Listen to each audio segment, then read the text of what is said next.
Bismillahirrahmanirrahim. Assalamualaikum warahmatullahi wabarakatuh.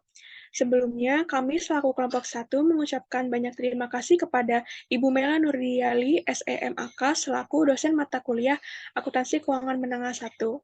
Pada kesempatan kali ini, kami akan mempresentasikan hasil analisis laporan keuangan PT Jasa Marga Tbk. Dimulai dari identitas perusahaan, akan dibacakan oleh Manda. Baik, saya akan menjelaskan tentang identitas perusahaan PT Jasa Marga Tbk. Jasa Marga merupakan perusahaan yang bergerak dalam bidang jasa pengembangan dan operator jalan tol di Indonesia yang didirikan pada tahun 1978. Saat ini kurang lebih sudah berdiri selama 45 tahun. Memiliki tugas utama dalam menyelenggarakan pengelolaan, pengoperasian, dan pemeliharaan jalan tol di Indonesia, dan juga berperan dalam pengembangan infrastruktur jalan tol sebagai upaya meningkatkan konektivitas dan mobilitas masyarakat di Indonesia. Dan PT Jasa Marga Tbk memiliki visi untuk menjadi perusahaan jasa tol nasional terbesar, terpercaya, dan berkesinambungan. Dan selanjutnya, ada analisis laporan posisi keuangan yang akan dibacakan oleh teman saya.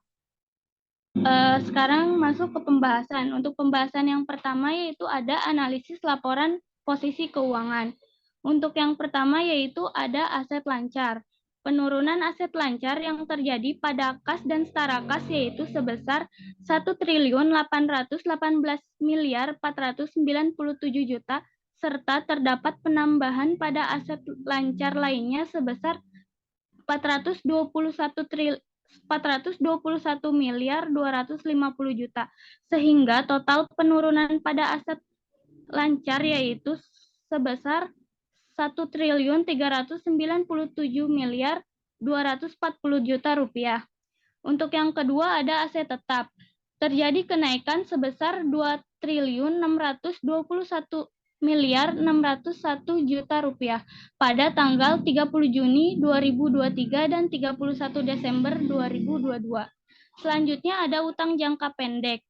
Terjadi kenaikan utang jangka pendek karena adanya penambahan utang oleh PT Jasa Marga kepada kreditur sebesar 105 miliar rupiah. Untuk selanjutnya ada utang jangka panjang. Terjadi penurunan sebesar 5.512.105.000.000 rupiah karena adanya pembayaran utang yang dilakukan oleh PT Jasa Marga kepada kreditur tersebut. Lalu untuk selanjutnya ada modal. Terjadi kenaikan modal sebesar 505.785.000.000 rupiah. Baik, untuk selanjutnya yaitu analisis laporan laba rugi komprehensif. Untuk pendapatan usaha, PT Jasa Marga mengalami peningkatan pendapatan usaha tol dan juga pendapatan lain. Walaupun mengalami kenaikan pendapatan usaha tol, PT Jasa Marga juga mengalami kenaikan dalam beban pokok pendapatan. Yang kedua adalah laba usaha. Berdasarkan laporan keuangan PT Jasa Marga, dapat terlihat bahwa laba usaha yang mengalami peningkatan. Namun, untuk peningkatan ini sebagian besar berasal dari penghasilan lain-lain. Dapat terlihat juga bahwa beban lain-lain juga ikut mengalami penurunan. Dalam laporan laba rugi PT Jasa Marga, laba lebih besar daripada beban operasional maupun administrasi, sehingga dapat dipastikan laba usaha akhir periode 6 bulan tahun 2023 mengalami peningkatan. Selanjutnya yaitu laba sebelum pajak penghasilan dan laba periode berjalan. Dalam laporan laba rugi PT Jasa Marga ini, biaya keuangan neto tahun 2023 mengalami penurunan dibandingkan tahun 2022. Terdapat juga penambahan jumlah laba, yaitu bagian atas laba neto entitas asosiasi dan ventura bersama, namun di tahun 2023 sedikit mengalami penurunan dibandingkan tahun 2022. Dan dari hasil pengurangan dan penjumlahan tersebut, maka dapat diidentifikasi bahwa laba sebelum pajak penghasilan tahun 2022 sebesar 1.165.040.000.000 di tahun 2023 mengalami peningkatan menjadi sebesar 1.628.422.000.000. Setelah mengetahui laba sebelum pajak penghasilan, maka langkah selanjutnya yaitu mengurangi dengan total beban pajak penghasilan, sehingga PT Jasa Marga Tbk memperoleh kenaikan laba periode 2023 sebesar 1.015.650.000.000. Yang terakhir ada penghasilan komprehensif lain dan penghasilan komprehensif periode berjalan. Pada periode 2022 sampai 2023 ini, pos-pos yang tidak akan reklasifikasi ke laba rugi periode berikutnya mengalami penurunan, sedangkan pos-pos yang akan direklasifikasi ke laba rugi berikutnya mengalami sejumlah peningkatan sehingga penghasilan komprehensif periode berjalan meningkat. Dilihat dari laba yang dapat didistribusikan kepada pemilik entitas induk juga ikut mengalami kenaikan. Penghasilan komprehensif periode berjalan yang dapat didistribusikan kepada pemilik entitas induk pun juga ikut meningkat. Dapat disimpulkan bahwa total keseluruhan laporan laba rugi PT Jasa Marga Tbk ini dalam periode Juni 2023 mengalami keuntungan. Dan yang selanjutnya ada analisis laporan perubahan ekuitas pada PT Jasa Marga Tbk. Pada periode 6 bulan tahun 2022 sampai 2023, PT Jasa Marga Tbk mengalami peningkatan jumlah ekuitas yang dimiliki. Hal ini dipengaruhi oleh dua bab, yaitu ekuitas yang dapat diatribusikan kepada pemilik entitas induk dan kepentingan non-pengendali, sehingga menghasilkan jumlah ekuitas yang dimiliki oleh perusahaan. Ekuitas yang dapat diatribusikan kepada pemilik entitas induk. Yang pertama ada modal yang ditempatkan dan disetor penuh. Dari hasil perbandingan didapatkan bahwa modal yang ditempatkan dan disetor penuh tidak mengalami peningkatan maupun penurunan dari tahun sebelumnya. Yang kedua ada tambahan modal disetor neto. Dari hasil perbandingan juga didapatkan bahwa modal disetor neto tidak mengalami penambahan dan pengurangan dari tahun sebelumnya. Yang ketiga ada selisih nilai transaksi restrukturisasi entitas non-pengendali. Dari hasil perbandingan didapatkan mengalami penambahan yaitu sebesar 2.926.000.000. Selanjutnya ada saldo laba. Perusahaan mendapatkan laba yang belum ditentukan penggunaannya dikarenakan perusahaan memperoleh laba, maka pada tahun itu perusahaan membagikan dividen. Dan sehingga laba yang dihasilkan berkurang karena pembagian dividen tersebut. Yang terakhir adalah penghasilan dan beban komprehensif lain. Perusahaan mengalami penurunan beban komprehensif lain dari tahun sebelumnya yang didapatkan dari keuntungan yang belum direalisasikan dari aset keuangan pada nilai wajar dan pengukuran nilai wajar derivatif lindung arus kas. Perusahaan juga mengalami penambahan beban komprehensif lain dikarenakan pengukuran kembali liabilitas jangka panjang yang bernilai negatif sehingga penambah beban komprehensif yang dimiliki. Yang kedua, kepentingan non-pengendali. Ekuitas anak yang tidak diatribusikan secara langsung kepada entitas induk mengalami penurunan sebesar 96.851.000.000. Pada kepentingan non-pengendali terdapat pembagian dividen dan mengalami kerugian periode berjalan. Maka dapat disimpulkan PT Jasa Marga mengalami peningkatan jumlah ekuitas yang dimiliki dipengaruhi dari laba yang diperoleh periode berjalan dan setoran modal dari entitas non-pengendali kepada entitas anak. Baik, untuk yang selanjutnya analisis laporan arus kas. Arus kas dari aktivitas operasi. Penerimaan arus kas dari pendapatan tol dan pendapatan lainnya mengalami peningkatan.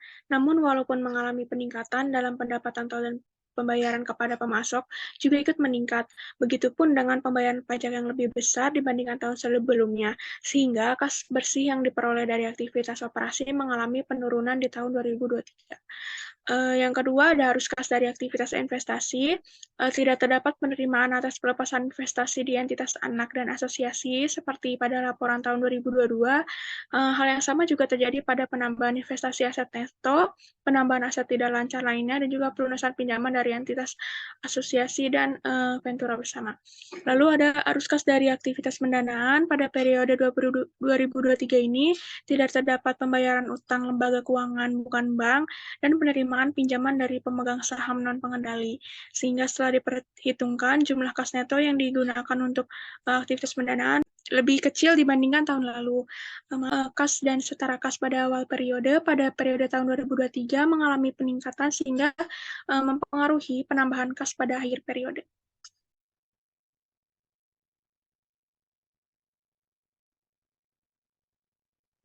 Oke, baik. Untuk selanjutnya yaitu analisis catatan atas laporan keuangan. Laporan keuangan konsolidasian PT Jasa Marga periode 6 bulan yang berakhir tahun 2022-2023 telah disusun dan disajikan sesuai standar akuntansi keuangan di Indonesia yang mencakup pernyataan standar akuntansi keuangan dan interpretasi standar akuntansi keuangan yang dikeluarkan oleh Dewan Standar Akuntansi Keuangan, serta peraturan pasar modal yang berlaku antara lain peraturan Otoritas Jasa Keuangan, Badan Pengawas Pasar Modal, dan Lembaga Keuangan atau OJK Bapepam LK tentang penyajian dan pengungkapan laporan keuangan emiten atau perusahaan publik. Yang pertama ada kebijakan akuntansi. Metode akuntansi yang digunakan pada PT Jasa Marga untuk mengukur dan melaporkan aset, kewajiban, pendapatan, dan biaya. Selanjutnya ada aset lancar. Aset keuangan diklasifikasikan pada pengakuan awal yang selanjutnya diukur pada biaya perolehan diamortisasikan. Lalu ada aset tetap. Aset tetap dinyatakan sebesar biaya perolehan dikurangi akumulasi penyusutan dan akumulasi penurunan nilai rugi. Lalu ada utang atau liabilities yang diukur dengan biaya diamortisasi dengan menggunakan metode suku bunga efektif. Dan selanjutnya ada pendapatan. Pengakuan pendapatan ketika kewajiban pelaksanaan telah dipenuhi dengan menyerahkan barang atau jasa yang dijanjikan ke pelanggan ketika pelanggan telah memiliki kendali atas barang atau jasa tersebut pada suatu waktu tertentu atau sepanjang waktu. Dan yang terakhir mengenai kebijakan akuntansi ada biaya. Biaya ini diakui pada saat terjadinya atau sesuai dengan masa manfaatnya. Yang kedua ada estimasi dan penilaian. Estimasi yang dilakukan perusahaan terkait dengan nilai aset, kewajiban, pendapatan masa depan, atau biaya yang mungkin mempengaruhi laporan keuangan. PT Jasa Marga mencatat aset dan liabilities keuangan tertentu pada nilai wajar yang mengharuskan penggunaan estimasi akuntansi. Sementara komponen signifikan atas pengukuran nilai wajar ditentukan menggunakan bukti objektif yang dapat diverifikasi. Nilai per nilai wajar dapat berbeda bila entitas menggunakan metodologi penilaian yang berbeda. Lalu ada transaksi dan peristiwa penting. Transaksi atau peristiwa penting ini yang memiliki dampak signifikan terhadap laporan keuangan seperti akuisisi. Akuisisi ini terdapat 3, yaitu akuisisi PT Jasa Marga Surabaya Mojokerto sebesar 36.880 juta rupiah, lalu ada akuisisi PT Jasa Marga Toll Road Maintenance sebesar 2.848 juta rupiah, dan ada akuisisi PT Jasa Marga Kunciran Cangkering sebesar 2.121 juta rupiah.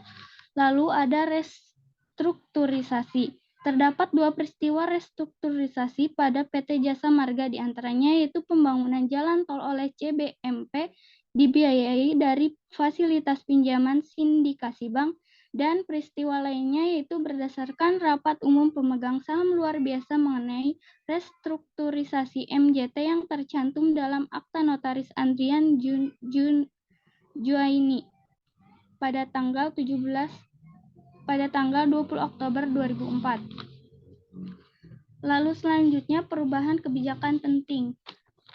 Dalam PT Jasa Marga ini tidak ada perubahan kebijakan penting selama periode 6 bulan yang berakhir tahun 2022 dan 2023. Lalu yang keempat ada risiko dan ketidakpastian. Risiko keuangan utama yang dihadapi PT Jasa Marga periode 6 bulan yang berakhir tahun 2022-2023 adalah risiko kredit, risiko suku bunga, risiko likuiditas, risiko nilai tukar mata uang asing, dan kondisi ekonomi sosial politik. Dan selanjutnya ada informasi terkait pihak terkait. Transaksi atau hubungan dengan pihak terkait seperti direktur, pemegang saham utama, atau perusahaan afiliasi, yaitu pemegang saham seri A mempunyai hak istimewa tertentu sebagai tambahan hak pemegang saham seri B. Hak istimewa tersebut mencakup hak khusus untuk mencalonkan anggota direksi dan komisaris serta untuk memberikan persetujuan atas yang pertama peningkatan modal, lalu perubahan anggaran dasar, penggabungan, peleburan, dan pengambil alihan, serta pembubaran, likuidasi, pengangkatan, dan pemberhentian anggota direksi dan komisaris. Baik, terima kasih. Mungkin itu saja yang dapat kelompok kami sampaikan. Mohon maaf bila masih banyak kekurangan. Wassalamualaikum warahmatullahi wabarakatuh.